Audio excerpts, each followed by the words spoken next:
Hello, everyone. My name is Delmi Haney, and my Reteach It project is on the myth of the ideal family form. So, I wanted to begin by introducing myself as well as the students I will be teaching my lesson to. So, as I said, my name is Delmi Haney. I'm the teacher of this lesson today.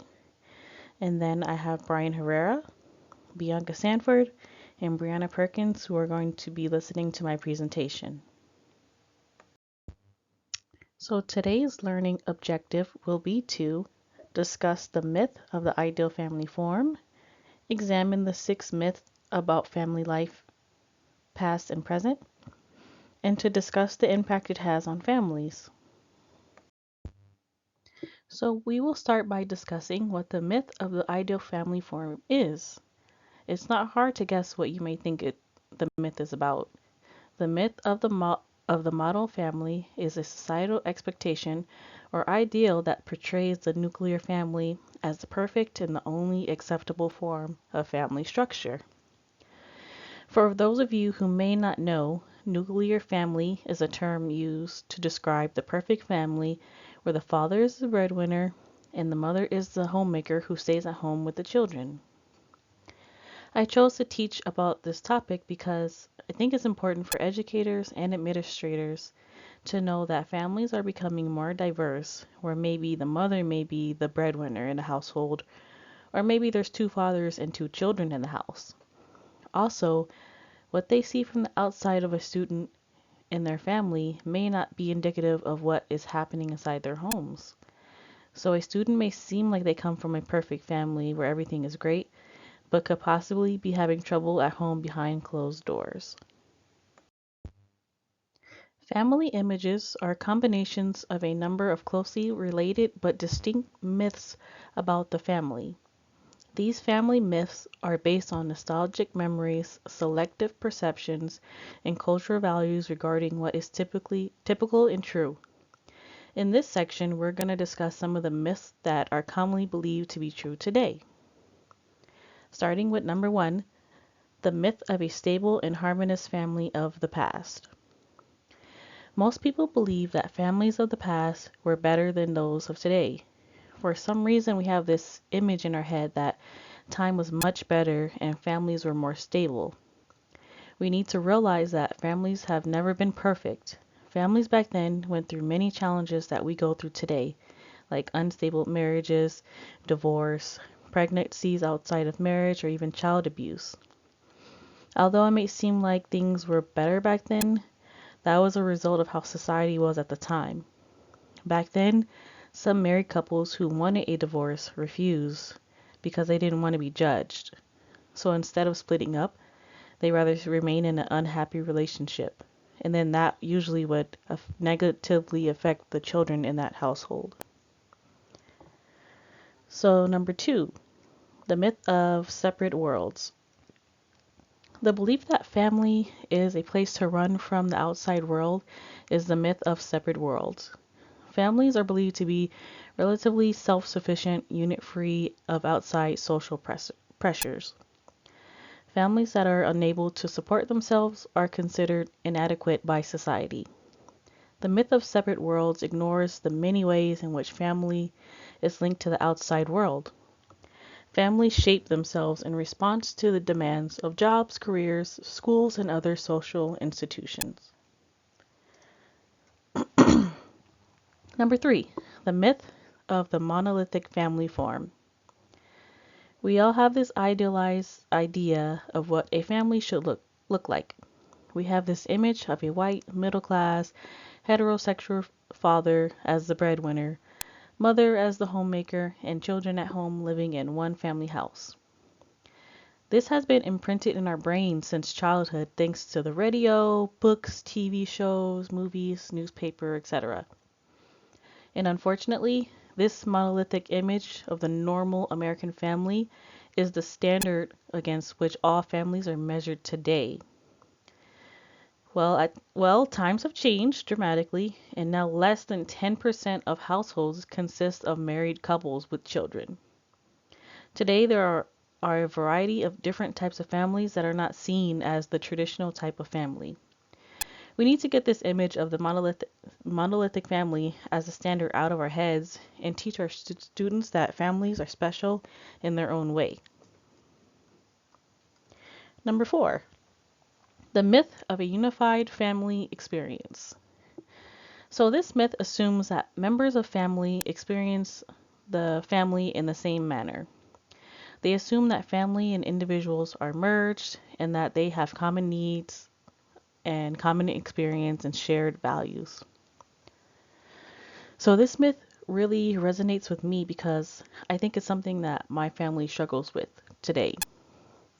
I am the second youngest of 7, so there's 4 boys and 3 girls.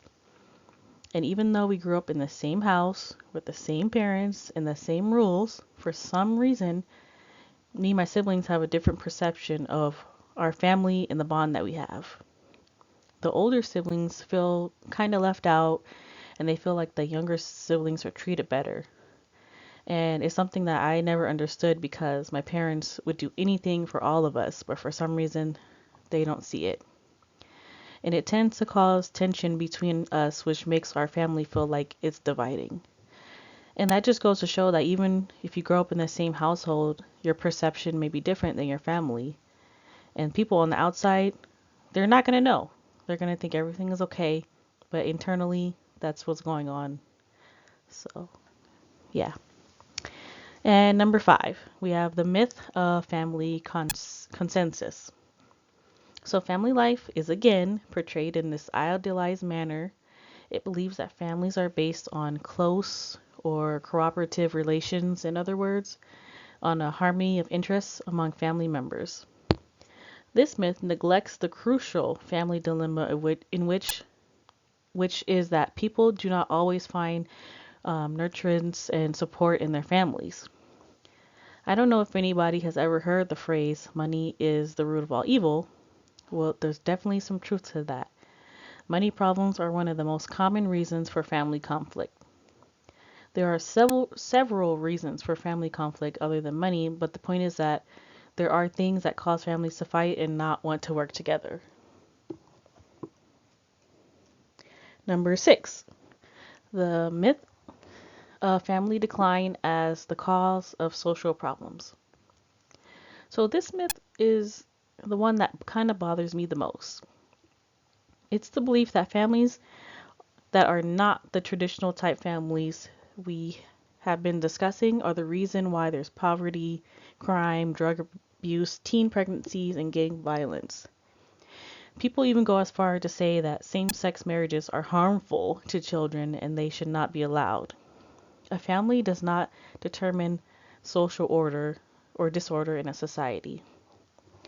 And this myth really bothers me because I have a sister who's a lesbian and she has 2 children with her girlfriend, and I think their family's perfect and doing well. And the children are doing fine, they're happy and healthy. So that just goes to show how people have this traditional type image that the family should be, and it's not right.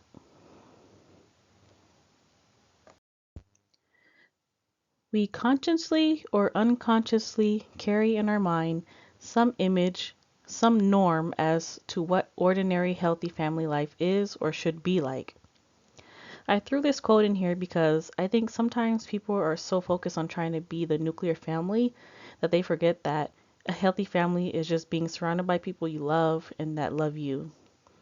So rather than focusing on what is normal or ordinary, we should focus on what's best for our own family. This will make families feel more comfortable being themselves and we'll learn more about each other's culture.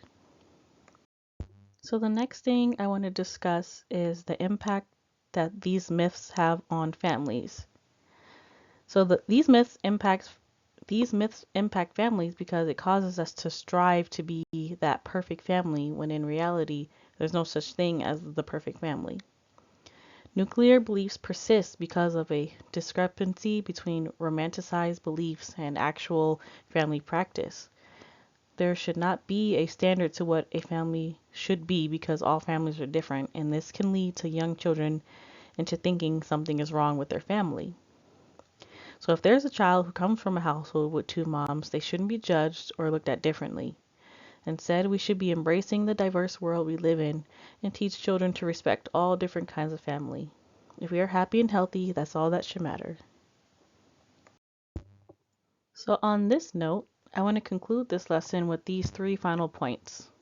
So, first, stop comparing our families to the nuclear family. There is no ideal family that we should be set on trying to become. Let's focus on teaching our children that that they are in their ideal families already. Secondly, we as a society must understand that times have changed and so have families. We have many different cultures here in America, and that is what makes the country so diverse. Instead of rejecting them, let's learn to respect them. And finally, society makes families and families make society. They both rely on each other to shape the world we're in today. Here are the references I use for this project. And thank you for listening. And I want to thank my three students for participating and watching my presentation. Thank you.